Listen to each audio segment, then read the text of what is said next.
एक समय की बात है। एक गांव में एक गरीब किसान रहता था। वह मेहनती और ईमानदार था, लेकिन उसकी फसलें हमेशा अच्छी नहीं होती थीं। उसकी जमीन सूखी थी और मौसम भी उसके पक्ष में नहीं था। फिर भी वह दिन रात मेहनत करता और अपनी फसल को बेहतर बनाने की कोशिश करता।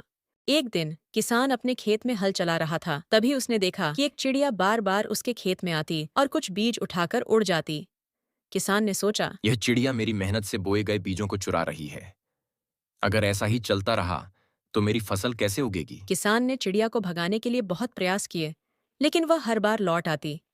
अंत में किसान ने सोचा कि चिड़िया को पकड़ने का उपाय करना उसने चाहिए। एक जाल लगाया और अगले दिन जब चिड़िया आई तो वह जाल में फंस गई। चिड़िया बहुत घबराई और किसान से विनती करने लगी। किसान भैया, मुझे छोड़ दो। मैंने आपकी कोई बड़ी हानि नहीं की है। मैं तो बस थोड़े से बीज ही लेती हूँ। किसान गुस्से में बोला, तू मेरी मेहनत की फसल को चुरा रही है और कहती है कि तेरी कोई गलती नहीं है। मैं तुझे ऐसे ही नहीं छोड़ सकता। चिड़िया ने फिर विनती की। अगर आप मुझे छोड़ देंगे तो मैं आपको एक ऐसा रहस्य बताऊंगी जिससे आपकी फसलें खूब अच्छी होंगी और आपको कभी भूखा नहीं रहना पड़ेगा। किसान को चिड़िया की बात पर यकीन नहीं हुआ, लेकिन उसने सोचा। अगर यह सच बोल रही है तो मेरी किस्मत बदल सकती है। किसान ने चिड़िया से पूछा। कैसा रहस्य? चिड़िया ने कहा, अगर आप रोज सुबह सूरज निकलने से पहले खेत में आकर कुछ बीज जमीन में दबा देंगे और पौधों से प्यार से बात करेंगे तो आपकी फसलें हरी भरी होंगी। किसान को यह अजीब लगा, लेकिन उसने चिड़िया की बात मानने का फैसला किया।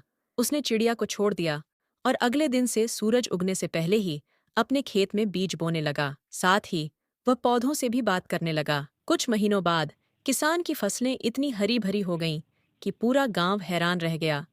उसके खेतों में पहले से कहीं ज्यादा अनाज हुआ और किसान की गरीबी दूर हो गई। गांव के लोग उससे पूछने लगे कि उसने यह चमत्कार कैसे किया। किसान ने सभी को बताया। यह सब उस छोटी चिड़िया की वजह से हुआ जिसे मैंने नुकसान पहुंचाने का सोचा था। किसान ने उस दिन सीखा कि धैर्य और दया से बड़े काम भी हो सकते हैं। चिड़िया ने किसान को सिर्फ खेती का एक नया तरीका नहीं सिखाया, बल्कि उसे यह भी सिखाया कि कभी-कभी छोटी चीजें बड़ी खुशियां और बदलाव ला सकती हैं। इस तरह किसान और चिड़िया की दोस्ती हो गई और किसान ने कभी भी किसी छोटे जीव को नुकसान नहीं पहुंचाया।